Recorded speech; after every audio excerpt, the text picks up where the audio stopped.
الله أكبر الله أكبر.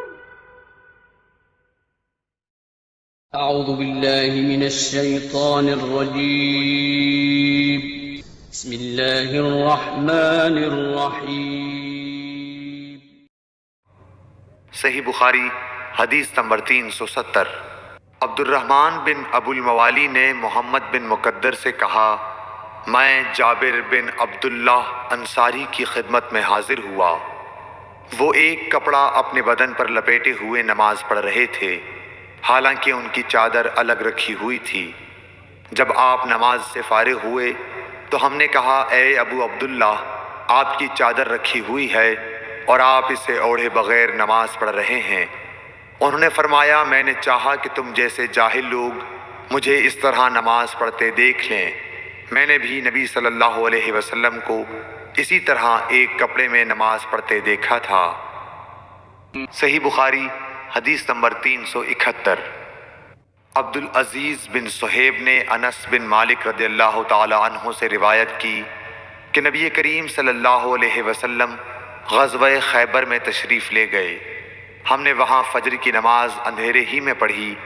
پھر نبی صلی اللہ علیہ وسلم سوار ہوئے اور ابو طلحہ بھی سوار ہوئے۔ میں ابو طلحہ کے پیچھے بیٹھا ہوا تھا۔ نبی صلی اللہ علیہ وسلم نے اپنی سواری کا رخ خیبر کی گلیوں کی طرف کر دیا۔ میرا گھٹنا نبی کریم صلی اللہ علیہ وسلم کی ران سے چھو جاتا تھا۔ پھر نبی کریم صلی اللہ علیہ وسلم نے اپنی ران سے تہبند کو ہٹایا، یہاں تک کہ میں نبی کریم صلی اللہ علیہ وسلم کی شفاف اور سفید رانوں کی سفیدی اور چمک دیکھنے لگا۔ جب آپ خیبر کی بستی میں داخل ہوئے تو آپ صلی اللہ علیہ وسلم نے فرمایا کہ اللہ اکبر، اللہ سب سے بڑا ہے، خیبر برباد ہو گیا۔ جب ہم کسی قوم کے آنگن میں اتر جائیں تو ڈرائے ہوئے لوگوں کی صبح منحوس ہو جاتی ہے۔ آپ نے یہ 3 مرتبہ فرمایا۔ انس رضی اللہ تعالی عنہ نے کہا کہ خیبر کے یہودی لوگ اپنے کاموں کے لیے باہر نکلے ہی تھے کہ وہ چلا اٹھے، محمد صلی اللہ علیہ وسلم آن پہنچے۔ اور عبدالعزیز راوی نے کہا کہ بعض حضرت انس رضی اللہ تعالی عنہ سے روایت کرنے والے ہمارے ساتھیوں نے والخمیس کا لفظ بھی نقل کیا ہے، یعنی وہ چلا اٹھے کہ محمد لشکر لے کر پہنچ گئے۔ بس ہم نے خیبر لڑ کر فتح کر لیا اور قیدی جمع کیے گئے۔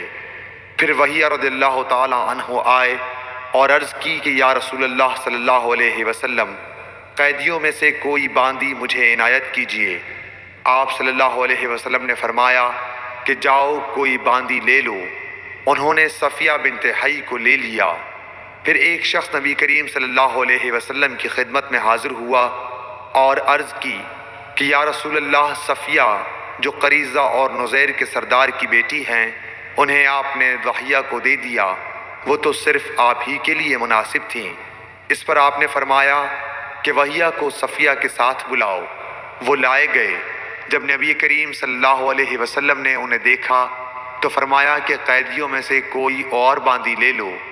راوی نے کہا کہ پھر نبی کریم صلی اللہ علیہ وسلم نے صفیہ کو آزاد کر دیا اور انہیں اپنے نکاح میں لے لیا۔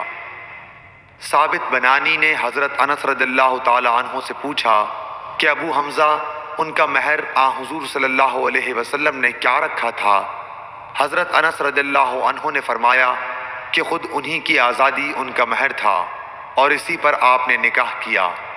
پھر راستے ہی میں ام سلیم رضی اللہ عنہ حضرت انس رضی اللہ عنہ کی والدہ نے انہیں دلہن بنایا اور نبی کریم صلی اللہ علیہ وسلم کے پاس رات کے وقت بھیجا۔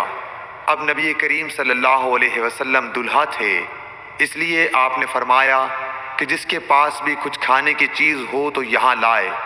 آپ نے ایک چمڑے کا دسترخوان بچھایا، بعض صحابہ کھجور لائے، بعض گھی۔ عبدالعزیز نے کہا کہ میرا خیال ہے حضرت انس رضی اللہ عنہ نے ستو کا بھی ذکر کیا۔ پھر لوگوں نے ان کا حلوہ بنا لیا۔ یہ رسول اللہ صلی اللہ علیہ وسلم کا ولیمہ تھا۔